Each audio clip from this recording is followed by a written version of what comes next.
கற்றல் என்று கூறும்பொழுது புதிது புதிதாக ஒரு விஷயத்தை பற்றி தெரிந்து கொள்ளுதல் என்று அர்த்தம். புதிது புதிதாக என்று கூறும்பொழுது தனக்கு தெரியாதவற்றை தெரிந்து கொள்ளுவது என்று கூறினால் மிகையாகாது. இந்த கற்றல் என்பது பாடசாலைகளுக்கு மட்டும் பொருத்தமான வார்த்தையாக இல்லாமல் அனைத்து இடங்களிலும் முக்கியத்துவம் வாய்ந்த ஒன்றாக இயற்கையின் கண்ணோட்டத்தில் காணப்படுகிறது.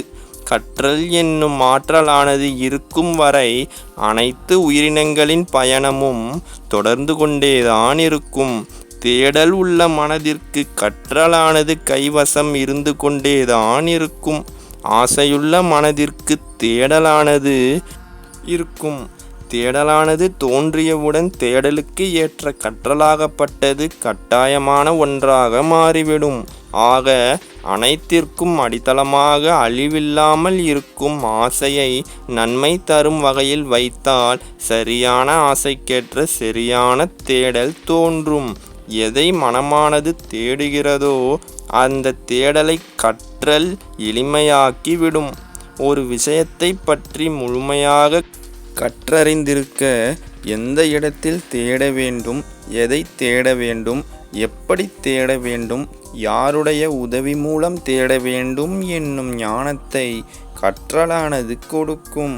சரியான ஆசைக்கேற்ற சரியான தேடலில் தேடியவை கிடைத்தால் ஆசையை நிறைவேற்றிவிடலாம்.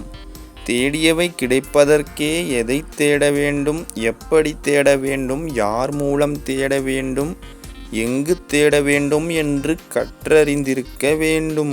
அப்பொழுதுதான் நினைத்த ஆசை தங்குதடையின்றி நிறைவேறும். இந்த கற்றல் என்பது எதுவரை இருக்கும் என்று கேட்டால் ஆசை உள்ளவரைதான். ஆசை உள்ளவரை தேடல் இருக்கும். தேடல் இருக்கும் இடத்தில் கற்றலும் இருக்கும். கற்றல் இருக்கும் இடத்தில் கற்பிக்கும் விஷயமும் இருக்கும் என்று சொன்னால் மிகையாகாது. கற்பிக்கும் விஷயம் ஒரு மனித மூளையாக இருக்கலாம், மனிதரின் நடவடிக்கைகளாக இருக்கலாம், மனிதனின் சிந்தனையாகவும் விலங்குகள், பறவைகள், சிறு சிறு பூச்சி இனங்கள், பொருட்கள் மற்றும் அனுபவங்களாக கூட இருக்கலாம். ஒரு மனிதரின் சிந்தனை தனது சிந்தனையுடன் ஒன்றி இருந்தால் அந்த சிந்தனையையே பின்பற்ற நினைக்கலாம். இது ஒரு கற்றல். சில மனிதர்களின் நடவடிக்கைகளை பிடித்து தானும் இதை போன்றே செயல்பட வேண்டும் என்று நடவடிக்கைகளை கற்கலாம். சில மனித மூளை கற்பிக்கும் பாடத்தை மனமானது கற்க நினைக்கும். இதுவும் ஒரு வகை கற்றல்தான். சில வகை விலங்குகளிடமிருந்து கூட மானுட பிறவிகள் பாடத்தை கற்பர். ஒரு உதாரணத்திற்கு சிங்கத்தை பார்த்து தானும் சிங்கம் போல் கம்பீரமாக வாழ வேண்டும், சிங்கம் போன்ற நடை இருக்க வேண்டும் என்று எண்ணுவர். இது இயற்கைதான். தனக்கு நன்மை தரக்கூடிய நல் விஷயங்களையும் நற்பண்புகளையும் நல் பழக்க வழக்கங்களையும் நல் குணங்களையும் நல் சாயல்களையுமே இந்த வகை மனமானது பின்பற்ற நினைக்கும். சில மனிதர்கள் இருக்கின்றனர். அவர்கள் சில வகை பறவைகளை உதாரணமாக எடுத்துக்கொண்டு அந்த பறவைகளின் சில வகை குணாம்சங்களை கற்றுக்கொள்ள வேண்டும் என்று எண்ணுவர். கழுகை போன்ற கூர்மையான பார்வை வேண்டும். மயிலை போன்ற கண்கவரும் அழகு இருக்க வேண்டும். மைனாவை போன்ற சிறந்த கானத்தை தனது குரலானது பெற்றிருக்க வேண்டும் என்று எண்ணுவர். இந்த வகை குணாம்சங்களை எல்லாம் கற்பதும் ஒரு கற்றல்தான்.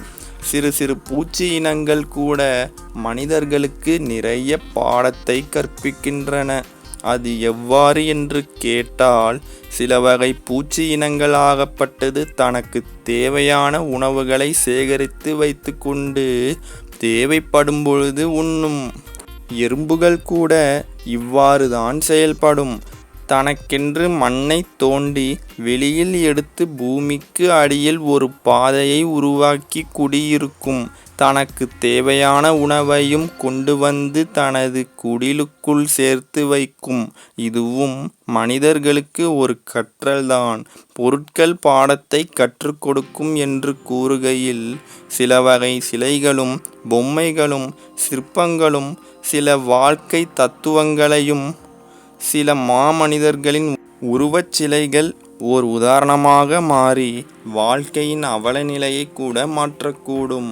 இதுவும் ஒரு கற்றல்தான். பொருட்கள் மற்றும் சிலைகளிலிருந்து கூட பாடங்களைக் கற்க முடியும்.